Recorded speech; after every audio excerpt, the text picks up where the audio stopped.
The following content is presented for educational and entertainment purposes only. In a hushed Manhattan courtroom, the spotlight shifted not to fame, but to truth. Ashton Kutcher took the stand, no longer the Hollywood heartthrob or tech mogul, but a man confronting his past. His testimony, delivered under oath, pierced the illusion of celebrity and exposed unsettling truths about his former friend, Sean Diddy Combs. In one of Hollywood's most chilling trials, Kutcher's words didn't entertain, they revealed. And in that silence, the glitter of fame began to crumble. He wasn't ready for this. His tie was too tight, his brow damp, and his eyes scanned the room for an exit that simply didn't exist. Ashton Kutcher entered the courtroom not as the actor millions knew from screens, nor the polished tech investor seen on stages and panels, but as a man cornered by reality. He looked like someone who'd rehearsed 1,000 lines in his lifetime but now faced words too real to script. There were no cameras to perform for, no brand deals to protect, no smiling co-stars to lean on. This wasn't about maintaining an image or protecting revenue. This was about truth. And the truth, raw, unfiltered, and decades deep, was heavier than anything fame had ever handed him. Kutcher knew the weight of what he was about to say. With every step toward the witness stand, he walked further away from the polished version of himself the public had come to recognize. He wasn't just exposing others, he was unraveling parts of his own story, complicity, and silence. His voice trembled not because he was unsure of the facts, but because he knew what telling them would cost. In this room, filled with lawyers, journalists, and former friends, Ashton wasn't being watched as a star, he was being judged as a man. And for the first time, he couldn't hide behind the mask. He began with a name, the new Hollywood Rat Pack.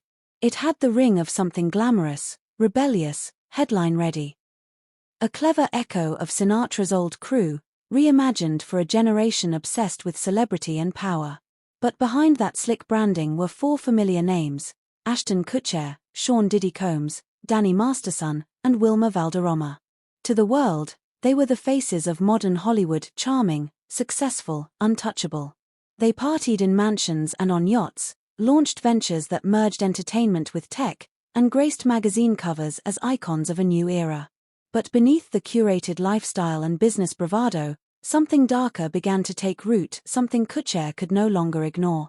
In court, he stripped away the surface. The Rat Pack wasn't just a group of ambitious celebrities, it was a nucleus of influence, secrecy, and control. The parties weren't just indulgent, they were stages for manipulation. The deals weren't just smart, they were layered in legal fog and moral compromise. What began as networking and fun evolved into something far more dangerous. A system that rewarded silence and punished resistance. Kutcher's words didn't just name names, they revealed how proximity to power can blur lines, distort values, and bury truths. The new Hollywood Rat Pack wasn't just a group, it was a machine. And Kutcher, for years, had been one of its willing parts. At first, Ashton Kutcher dismissed it all as Hollywood eccentricity, just part of the lifestyle. Phones were confiscated at the door, guests signed NDAs on site without reading the fine print, and designated handlers directed everyone through sprawling, luxurious properties. It seemed like just another elite gathering, private, exclusive, maybe even a little excessive. But harmless. Then, things started to feel off. These weren't just parties. They were curated experiences, built with surgical precision. Every movement was watched. Every interaction, controlled. Rooms had restricted access. Guests were filtered, ranked, and managed like assets. The NDAs weren't routine. They were shields, silencing whatever happened inside. Even Ashton, used to contracts and backstage protocols, had signed more than he could count, some for projects that never existed. Only later did he realize the structure wasn't just about privacy. It was about power. These gatherings weren't simply indulgent, they were engineered to ensure that nothing left those walls unless someone wanted it to. And no one ever did. Looking back, Kutcher admitted that the warning signs had always been there. He just didn't want to see them. Then came the freak-offs, a chilling term coined by Diddy himself for a series of exclusive gatherings that blurred the line between performance art and something far more sinister. These events were cloaked in secrecy, designed to push boundaries under the guise of creativity. Every guest was tracked and labeled digitally, with Ashton Kutcher himself marked as green light, granting him unrestricted access to every part of these guarded environments. But what Kutcher witnessed went beyond the surface glitz. There were people who looked terrified, he testified. Faces frozen in fear, bodies tense with anxiety. Some rooms were off-limits unless someone physically tapped your shoulder, a silent, ominous invitation. Hidden cameras recorded everything, adding another layer of surveillance and control. These weren't just parties, they were carefully orchestrated performances. For some attendees, it was entertainment. For others, a nightmare trapped behind velvet ropes and guarded doors. What was meant to be art became an exercise in power and fear. And Kutcher was forced to confront the uncomfortable truth: this darkness wasn't peripheral. It was at the heart of the circle he once called friends. The courtroom fell silent as Ashton Kutcher began peeling back layers of a complex web that extended far beyond Hollywood's glittering surface. He spoke of offshore companies, shadowy tech ventures deeply tied to surveillance, and international funding sources that blurred the lines between legality and deception. This wasn't just a story about parties, it was about a sophisticated infrastructure designed to protect secrets and silence dissent. Then came the USB, a turning point in his testimony. Delivered anonymously in 2014, the drive contained footage from a 2012 party, a secret recording that carried a dark message. It wasn't just evidence, it was a warning. Diddy's words echoed through the courtroom: "You don't quit. You're in or you're out forever." That phrase haunted Kutcher. It was more than a threat, it was a binding contract, unspoken yet unmistakable. The message was clear: leave the circle, and you risk everything. Your reputation, your career, even your safety. The court heard how this warning shaped Kutcher's choices, trapping him in a system he wanted to escape but felt powerless to leave. This revelation wasn't just about the past, it was a glimpse into a machinery of control and coercion, one that operated in the shadows while the world saw only the glamour. One of the most damning moments in Ashton Kutcher's testimony centered on Danny Masterson, a friend caught in the storm of criminal investigations. Kutcher admitted that he played a part in orchestrating a coordinated campaign to protect Masterson's image. They flooded the internet with positive press, strategically shaping public perception to drown out the growing allegations. It was a carefully crafted effort, designed to push the right optics, control the narrative, and shield a friend from consequences. Kutcher didn't see it as deception at the time. "I thought I was helping a friend," he said quietly. But as the layers unfolded, the weight of his actions became clear. By attempting to bury negative stories, Kutcher realized he had also been burying the truth. Silencing victims and enabling harm to continue unchecked. His efforts weren't innocent favors, they were part of a larger system that prioritized loyalty over justice. That admission struck a chord in the courtroom. It revealed not just the personal conflict Kutcher faced, but the pervasive culture of silence and complicity that allowed abuses to thrive behind closed doors. In trying to protect a friend, Kutcher became part of the very machinery he now condemned. In 2023, everything unraveled. Secret footage leaked showing Ashton Kutcher not as the carefree star, but directing handlers at a private party, orchestrating moments behind the scenes.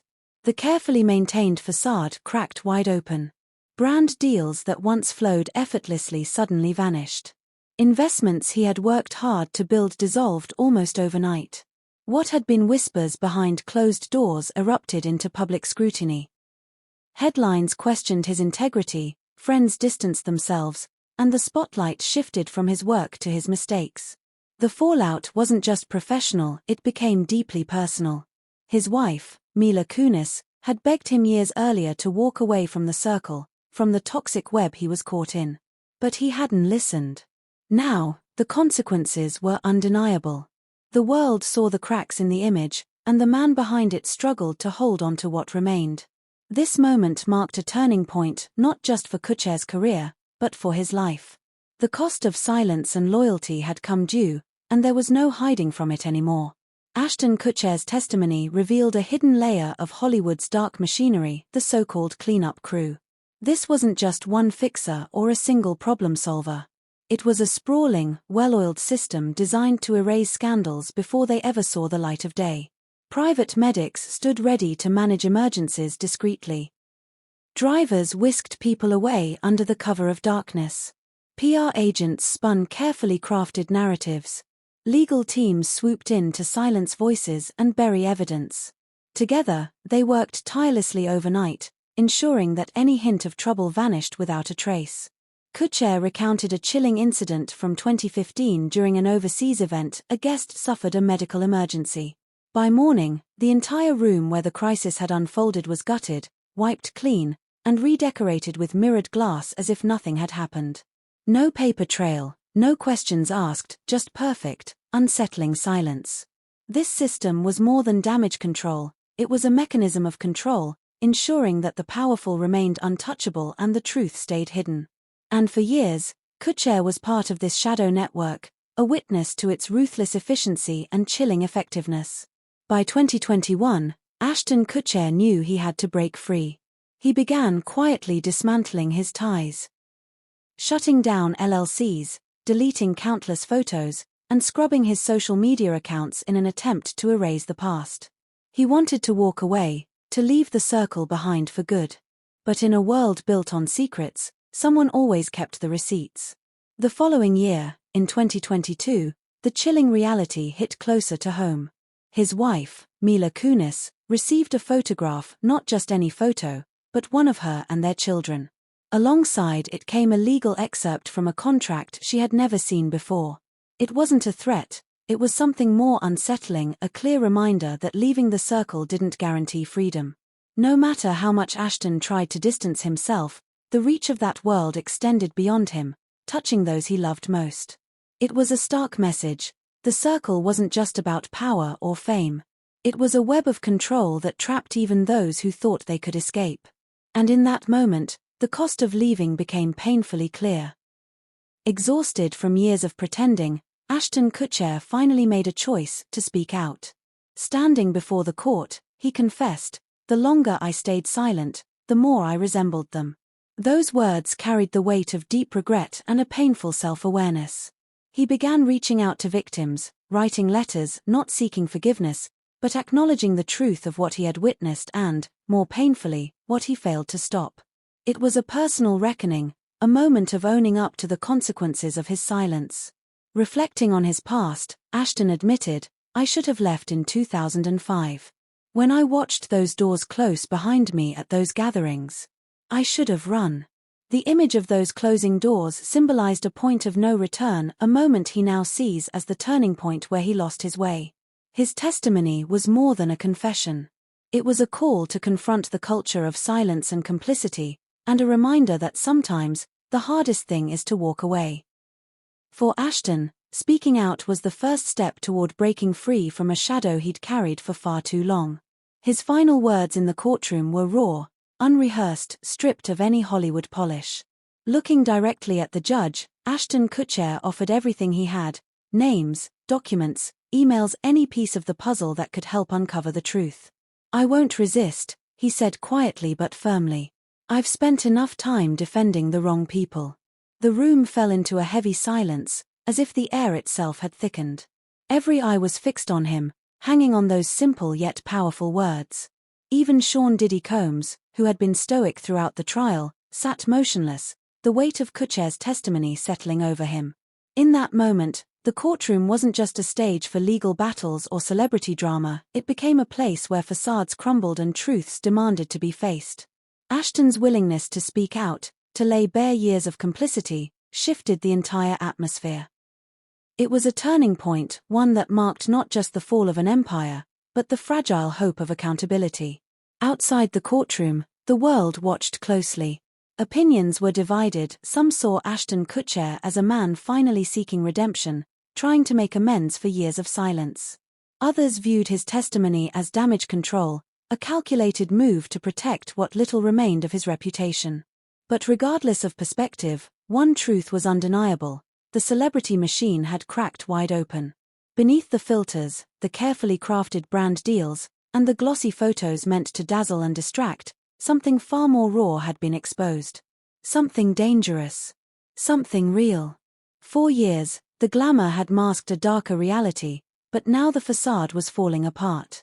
And Ashton Kutcher, once the polished star always ready with a smile, had finally stopped performing. For better or worse, he had laid down the act, revealing the messy, painful truth behind the spotlight.